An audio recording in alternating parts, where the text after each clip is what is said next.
Campaigners against HS2 in West London had feared that lockdown would mean it would be easier to evict them from their protest camp because there are fewer of them on site.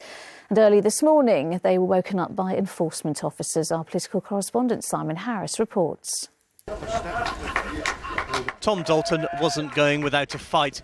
He put his arm into a steel cylinder known as a lock-on tube and then cemented himself into the ground.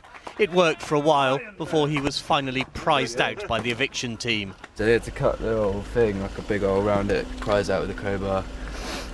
Took them like 3 hours, I think. Was it worth it? Yeah. They come in exactly where we thought they would. It was nice and predictable. This was the moment filmed by one demonstrator when the evictions began. Environmental campaigners opposed to HS2 have been living in a series of camps and tree houses at Harefield in West London for several months. In recent weeks, most have been squatting in a disused car workshop.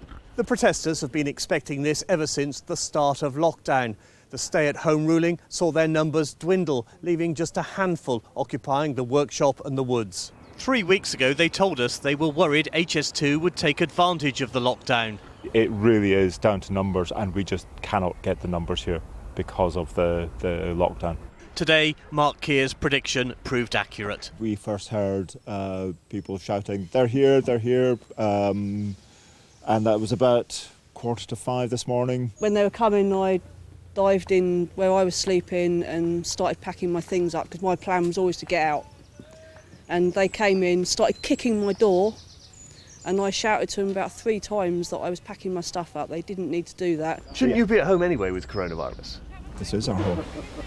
This is our home. We've been living here so where for the will last... you go now? Don't know. In a statement, HS2 said, "This is land that is legally possessed by HS2. Protests such as this are costly to the taxpayer and are a threat to the security and safety of the public and our workers." At least 2 of the protesters tried to frustrate the eviction by putting themselves out of reach. It's lovely, yeah. It's a lovely place to be.